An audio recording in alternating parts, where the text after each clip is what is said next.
¿Cómo están? Hoy mi impresora falló, entonces tuve que traerme todo el aparato aquí. Pero te voy a invitar a que me ayudes a orar, amén. Señor, te damos gracias en esta tarde, noche. Gracias porque tú eres bueno. Gracias porque me das la oportunidad de compartir tu palabra, Señor, y qué privilegio tan grande es para mí estar aquí. Te pedimos, Padre amado, que tu Espíritu Santo abra nuestro entendimiento y ponemos corazones receptivos para tu palabra, Señor, para no ser solamente oidores, sino hacedores de ella, Señor. Te damos gracias en el nombre de Jesús. Amén y amén. Dale un fuerte aplauso a nuestro Dios, amén. Y pues como dijo el pastor, hoy empezamos la epístola de Santiago, amén. Este libro es muy bonito, es un libro corto, pero es muy bonito. Y después de tanta teología, de tanta palabra que teníamos en Hebreos, tantos significados, ¿verdad? Y palabras muy domingueras. Vamos a descansar un poquito, ¿verdad? Con tanta teología que nos traía Hebreos. Pero esta carta de Santiago es muy diferente a Hebreos, ¿ok? Es diferente porque, ¿por qué razón? Santiago nos muestra una profunda sabiduría y tiene un enfoque muy práctico y ético para la vida del cristiano. Amén. Entonces es muy importante también estudiar Santiago porque esta es muy práctica. Santiago se fue muy práctico, términos muy básicos, y entonces a todos nos gusta lo práctico y lo básico, ¿verdad? Porque entendemos fácil. La carta de Santiago pues es atribuida a Santiago, el hermano de Jesús, líder de la iglesia en Jerusalén. Se cree que fue escrita en la primera mitad del siglo I después de Cristo, amén. Y su audiencia principal era a los judíos, cristianos que estaban dispersos en ese tiempo, amén. Pero ¿usted cree que ahorita solo fue para los judíos? Yo creo que ahora es para todo cristiano, ¿verdad? Y para todo creyente, amén. Esta carta fácilmente puede ser dirigida para todo creyente de Jesucristo, amén. El capítulo 1 de Santiago es más que nada, hermanos, una introducción a los temas que se van a abordar alrededor de los próximos capítulos. Amén. Entonces, nos vamos a ir bien rápido porque es una introducción. Gloria a Dios. La carta de Santiago, como te decía, ofrece consejos muy prácticos para la vida del cristiano. Entonces, hay que prestar oído ahorita y tener mucha atención, ¿ok? Esta carta me llamaba la atención que no está dedicada precisamente a cuestiones teológicas, sino a exhortar a los creyentes a ser hacedores de su palabra y no tan solamente oidores. Amén. Entonces, un dato interesante en Santiago es que alrededor de todo el libro te vas a encontrar con que solo se menciona a Jesús 2 veces y no habla sobre la vida y muerte y resurrección de Jesús, pero es interesante cómo este discípulo inspira esa fe hablando de la palabra del Señor. Amén. Y más adelante donde dice al buen nombre que fue invocado sobre vosotros, lo veremos en capítulos más adelante. Amén. Y habla mucho de la sabiduría hablada en el Antiguo Testamento. Y pues esa es más que nada la introducción, amén, para entender un poquito el contexto de qué es el libro de Santiago. Y dice así en Santiago, capítulo 1 del verso 1. Santiago, siervo de Dios y del Señor Jesucristo, a las 12 tribus que están en la dispersión, salud. Hay varios nombres con el nombre de Santiago, pero como te decía, este es atribuido al hermano de Jesucristo. Es interesante ver cómo la presentación de es todavía de más impacto, ¿verdad? Porque pudiendo decir yo el hermano de Jesucristo, no, dijo yo siervo de Dios y del Señor Jesucristo, que nos dice que aunque antes no lo reconocieron su familia Jesús como Dios y Señor, ahora este discípulo dice es mi Dios. Es mi Dios, y no solo eso, sino que soy siervo de Él, soy esclavo y lo he reconocido ahora como mi Dios. Amén, esa es la presentación que da Santiago en este libro.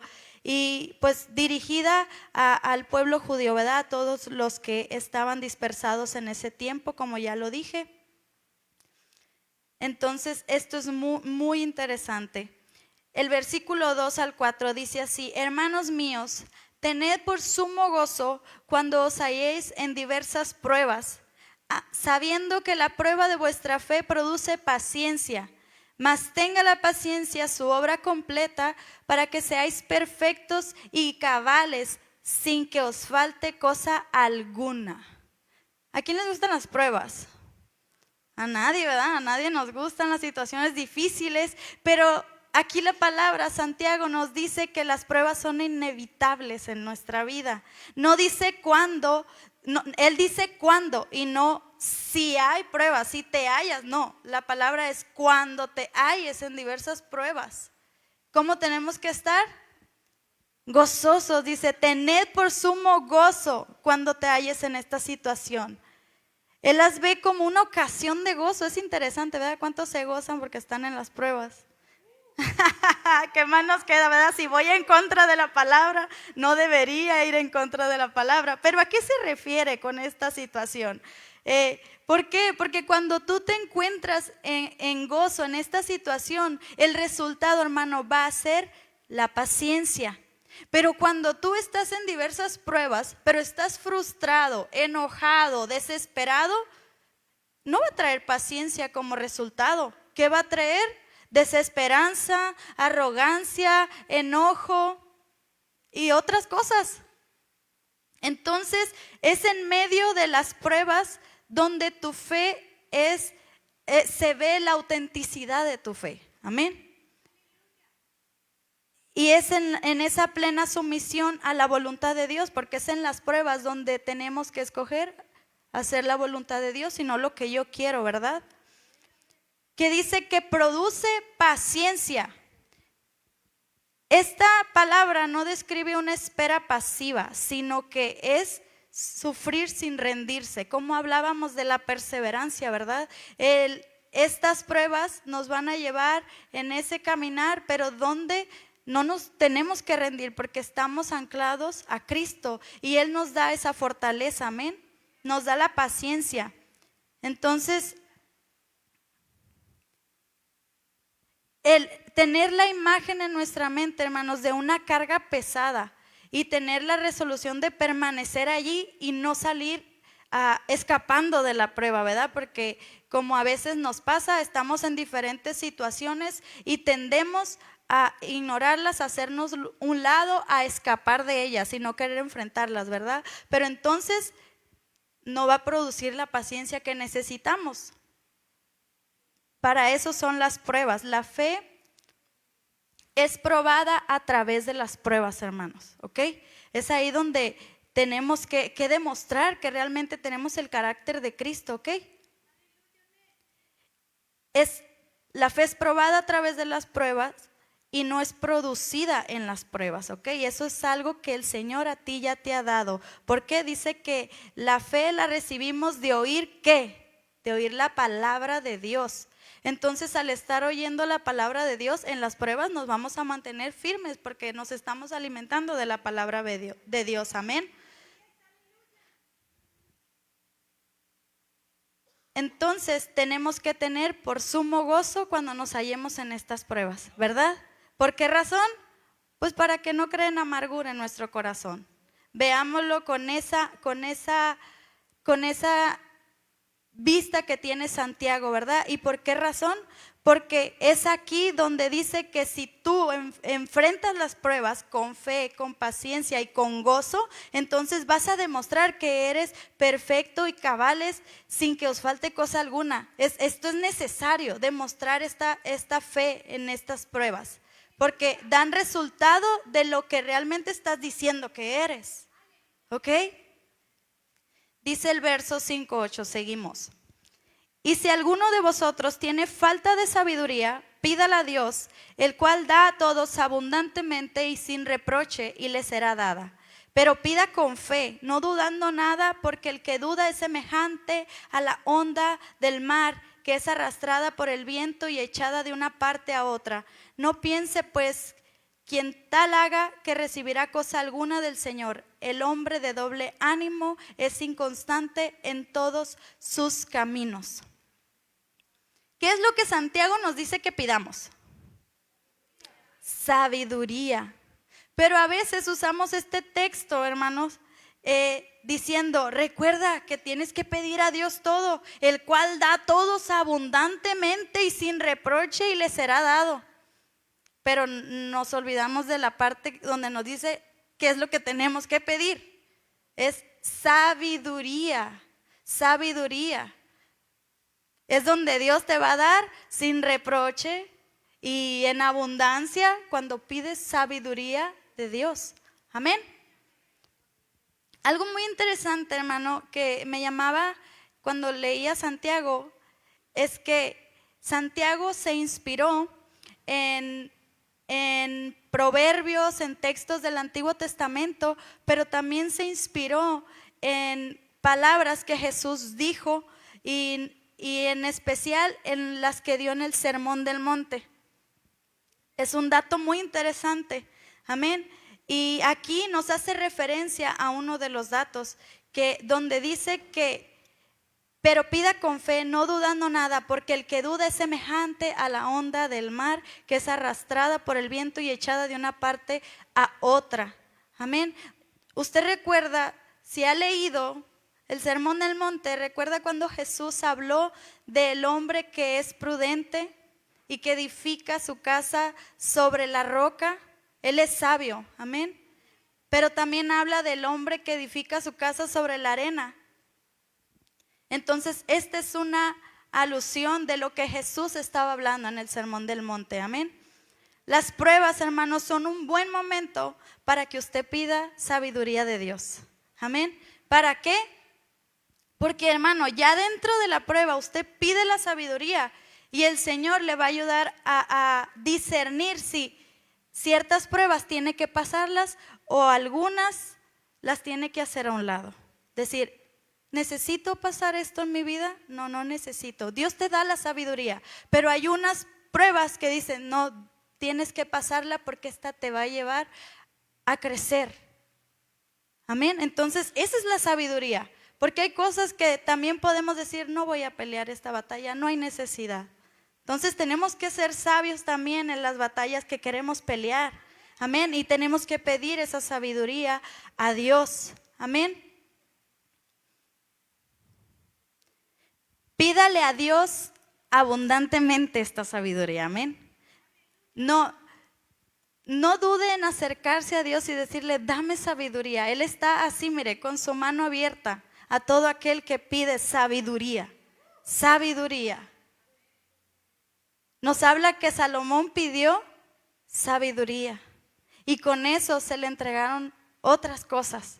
Entonces usted pida sabiduría, no por las otras cosas, sino porque quiere hacer lo mejor para Dios. Amén. Entonces pida abundantemente porque Él está ahí para dárselo sin reproche, con la finalidad de que usted entienda que nadie debe tener miedo a acercarse a Dios para pedirle eso, sabiduría, amén. Entonces, así que cuando quiera sabiduría, hermano, tiene que pedirla, pero el lugar para empezar es la Biblia. Y el lugar para terminar es la Biblia. Amén. Entonces, ¿quiere sabiduría? Lea su Biblia. Amén. No se quede sentado y Señor, dame sabiduría, pero no hace nada al respecto, ¿verdad? Entonces, pida sabiduría, lea su Biblia y la va a encontrar. Amén.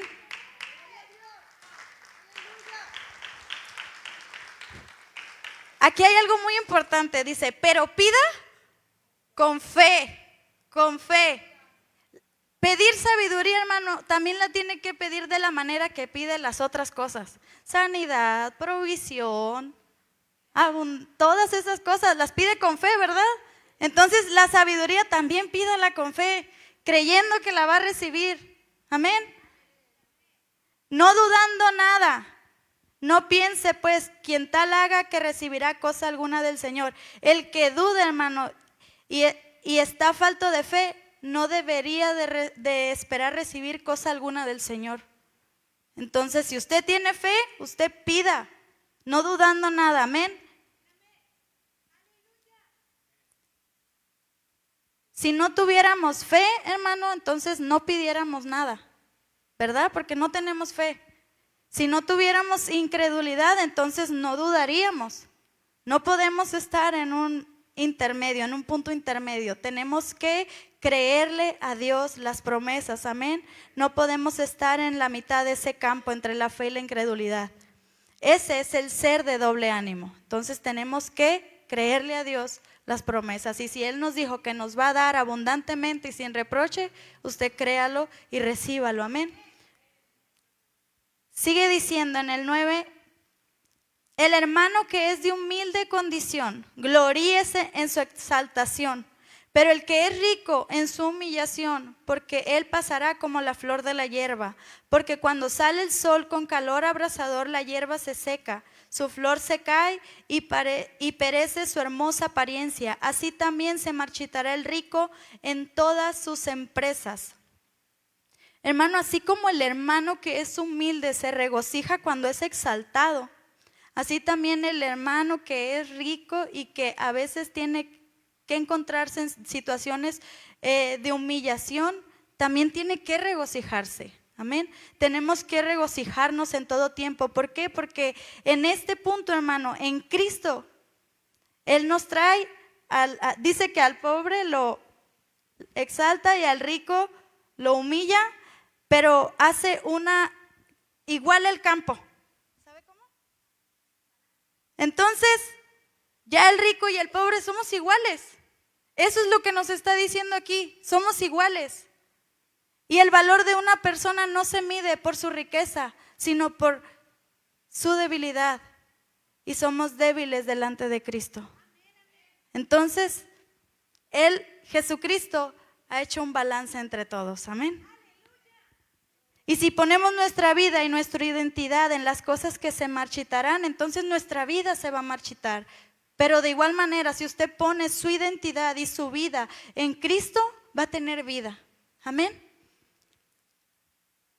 Y una bendición para aquellos que soportan la tentación. Amén. Versículo 12. Bienaventurado el varón que soporta la tentación, porque cuando haya resistido la prueba, recibirá la corona de vida que Dios ha prometido a los que le aman. ¿A qué le recuerda esto, hermano? Si usted vino el domingo, ¿a qué le recuerda? A las bienaventuranzas. Amén. Pues Santiago también se inspiró en parte de las bienaventuranzas. Y aquí nos está mostrando una bienaventuranza. Amén. Bienaventurado el varón que soporta la tentación.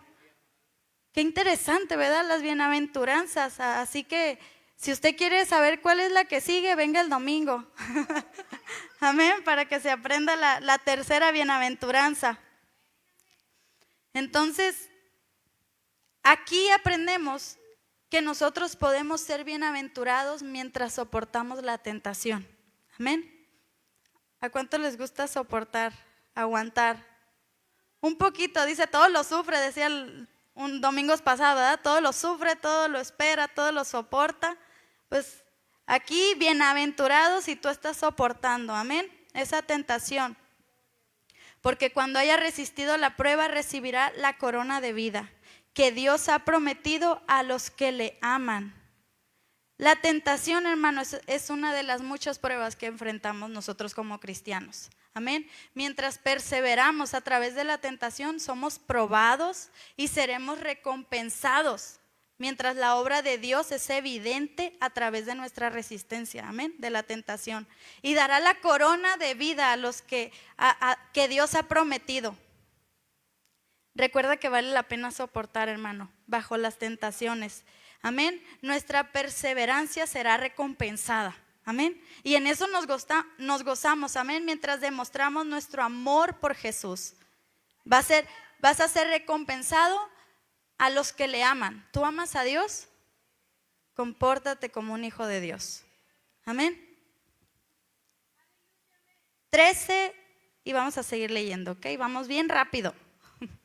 Cuando alguno es tentado, no diga que es tentado de parte de Dios, porque Dios no puede ser tentado por el mal, ni él tienta a nadie, sino que cada uno es tentado cuando de su propia concupiscencia es atraído y seducido.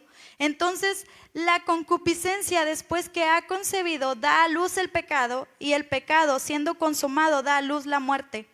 Amados hermanos míos, no erréis. La tentación, hermano, tenemos que entenderlo, no viene de parte de Dios, ¿ok? A pesar de que Dios permite ciertas cosas en nuestra vida, Él no tienta a nadie. Amén.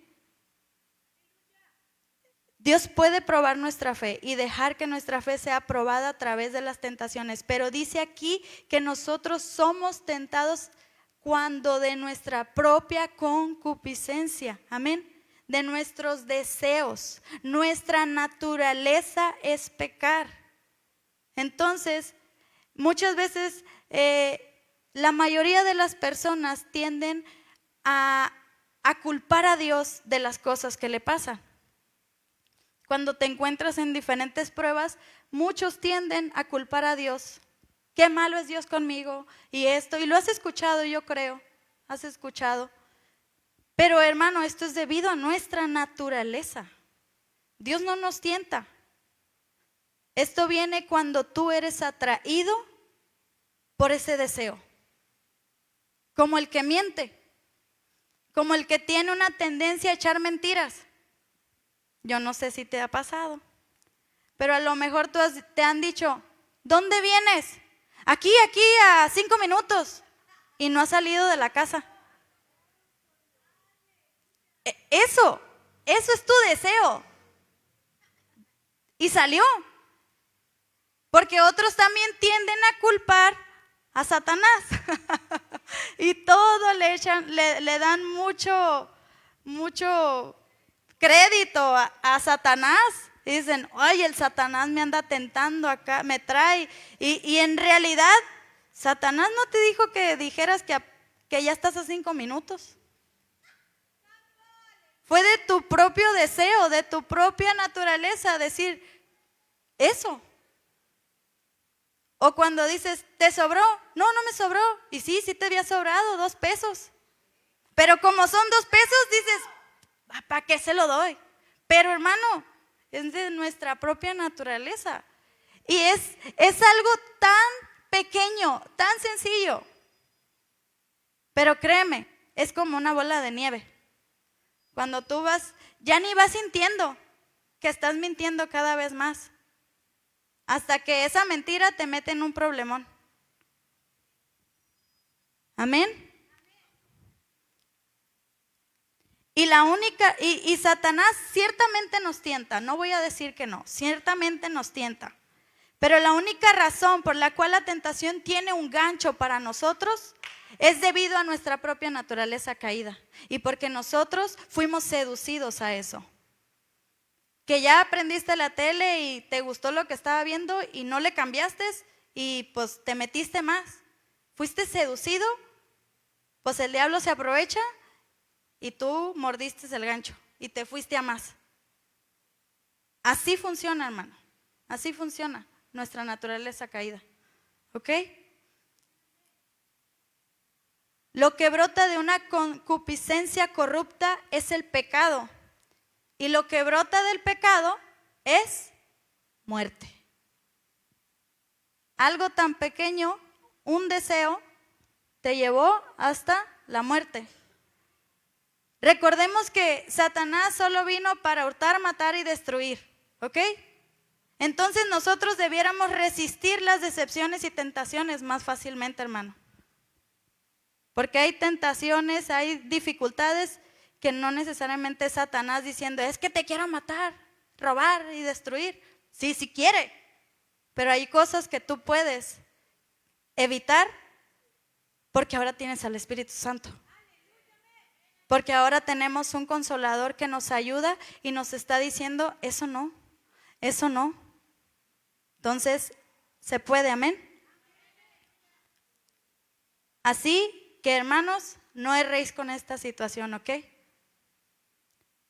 Toda buena dádiva y todo don perfecto desciende de lo alto, del Padre de las luces, en el cual no hay mudanza ni sombra de variación. Él de su voluntad nos hizo nacer por la palabra de verdad para que seamos primicias de sus criaturas. La bondad de Dios, hermanos, siempre permanece. Amén. Él es en contraste con las tentaciones a las cuales nos enfrentamos. Dios es bueno, Dios no cambia, no hay variación, no hay sombra, no hay mudanza. Esto me quiere decir que Dios es el mismo. Amén. Dios es el mismo. Ese don que nos ha dado la salvación y la sabiduría proviene de lo alto. Y es lo que podemos esperar de lo eterno, amén, que procede de lo eterno, de nuestra propia naturaleza caída y de aquello que nos puede seducir. No podemos esperar nada bueno, amén, solo muerte. Pero de toda buena dádiva y todo don perfecto viene del cielo de Dios Padre, amén, en el cual no hay mudanza ni sombra de variación. La bondad de Dios, hermano, para su vida es constante. Es constante, créalo, amén. Últimamente, hermano, está muy de moda los teólogos modernos, donde están diciendo que hay una corriente llamada el proceso teológico, el cual dice que ahora Dios está madurando y creciendo y progresando, pero esto es una mentira, esto es una herejía. Aquí la palabra nos está diciendo que en el cual no hay mudanza, ni sombra, ni variación. Dios no cambia, Dios es el mismo de hoy por siempre. Y Él se mantiene bueno, fiel, amoroso siempre, porque esa es su naturaleza. Amén.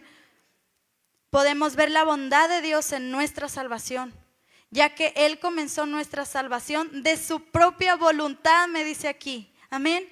Él decidió que tú y yo fuéramos salvos y le aceptáramos, y nos hizo nacer de nuevo por la palabra de verdad. Gócese en eso, hermano, que usted tiene un privilegio muy hermoso de tener la oportunidad de nacer de nuevo. Amén. 19 y 20 dice: por esto, mis amados hermanos, todo hombre sea pronto para oír, tardo para hablar, tardo para airarse, porque la ira del hombre no obra la justicia de Dios. Mucha de nuestra ira, hermano, y de nuestro enojo proviene porque estamos centrados en nosotros mismos. Queremos hacer nuestros deseos, mi voluntad, y no nos centramos en los demás, en lo que piensan los demás, en cómo puedo amar a mi prójimo. Si tú estuvieras concentrado en los demás, fueras tardo para hablar. Si tú te concentraras en los demás, fueras pronto para oír. Amén. Es una manera de centrarte en los demás. Debemos tener cuidado en esta indicación, hermanos, amén. Porque nuestra ira, cuando tú te enojas y tienes ira, no cumples con la justicia de Dios. Entonces, seamos más tardos para hablar, amén. Y escuchemos. Versículo 21, por lo cual, desechando toda inmundicia y abundancia de malicia, recibid con mansedumbre la palabra implantada, la cual puede salvar vuestras almas. Por nosotros mismos, hermanos, solo podemos tener una manera de vivir inmunda, pero por la ayuda del Espíritu Santo podemos vivir una vida plena. Y es la razón por la cual deberíamos estar desechando toda impureza. Amén. Y en contraste a ser seducidos, debemos recibir con mansedumbre la palabra de Dios. Amén. Atesorarla, esa palabra que Dios ha implantado en nosotros. Escucharla, vivirla. Amén. La cual nos puede salvar de nuestra situación actual. Y la pureza de esta palabra nos preservará en este mundo impuro, hermano. Entonces, mantengámonos atentos en la palabra de Dios. Vamos a continuar, dice así: pero sed hacedores de la palabra y no tan solamente oidores, engañándoos a vosotros mismos. Porque si alguno es oidor de la palabra, pero no hacedor de ella, este es semejante al hombre que considera en un espejo su rostro natural, porque él se considera a sí mismo y se va, y luego olvida cómo era. Mas el que mira atentamente en la perfecta ley, la de la libertad, y persevera en ella, no siendo oidor olvidadizo, sino hacedor de la obra, este será bienaventurado en lo que hace. Debemos recibir la palabra como, hermanos, como hacedores, no como oidores. No debes estar cómodo, hermano, solo con oír la palabra de Dios y no aplicarla. Porque muchas personas están cómodas con decir, yo soy cristiano, voy a la iglesia, escucho el mensaje y no pasa nada de cambio en nuestra vida. No deberíamos conformarnos con eso. Tiene que verse reflejada la palabra de Dios en nuestra vida. Debemos comportarnos como hijos de Dios. Ser hacedores de la palabra, no tan solamente oidores. Amén. Estar cómodo, hermano, con solo oír la palabra y no aplicarla, eso es engañarte a ti mismo. Y yo creo que tú no te quieres engañar a ti mismo, ¿verdad? Jesús utilizó este punto en el Sermón del Monte.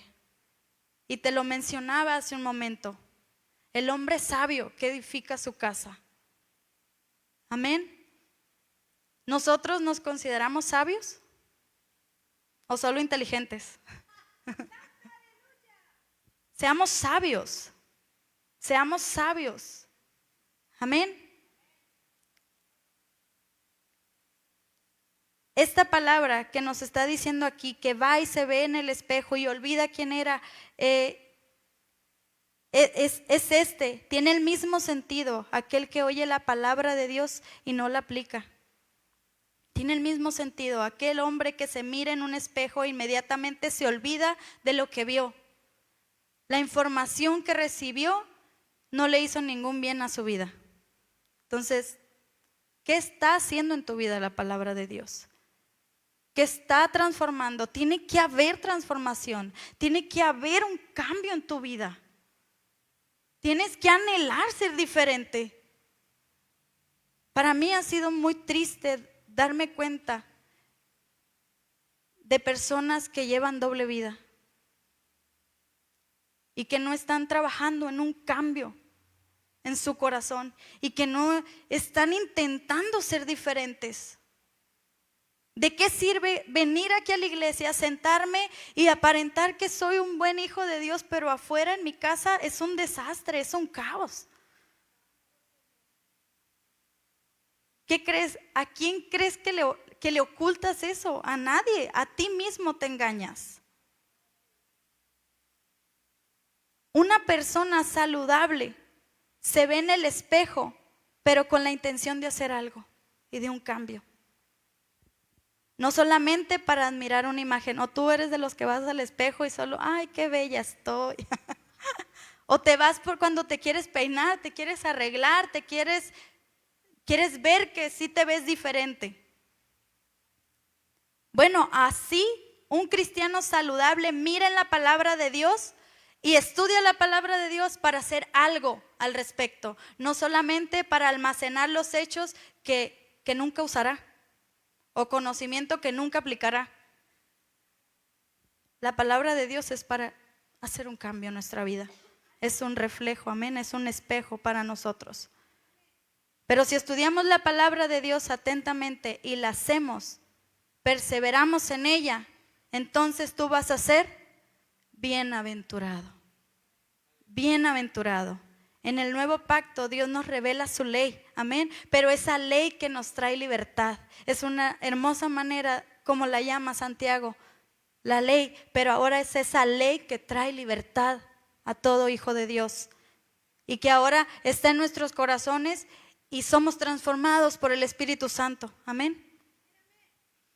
Dice así en el 26, si alguno se cree religioso entre vosotros y no refrena su lengua, sino que engaña su corazón, la religión del tal es vana.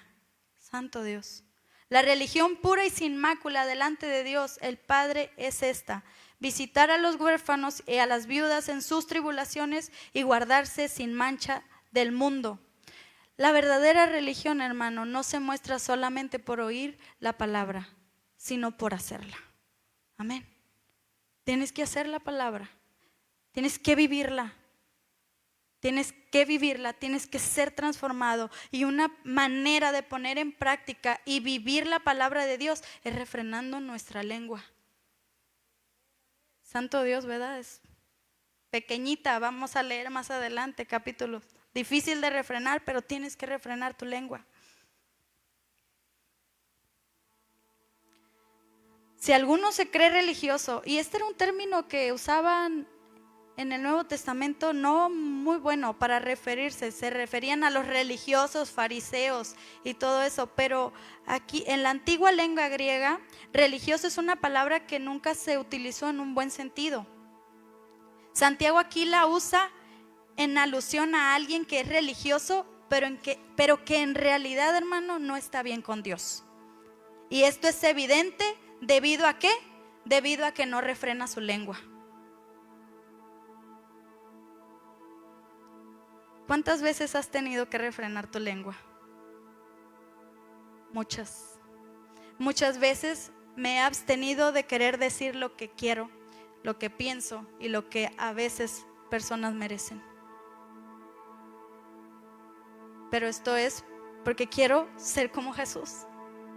Refrenamos nuestra lengua porque queremos ser como Jesús y amar como Jesús. Y porque el decirle a alguien lo que pienso, lo que quiero, lo que deseo, eso solo va a traer satisfacción para mi concupiscencia, para mi deseo, pero no va a traer ningún bien para esa persona, ni tampoco voy a agradar a Dios.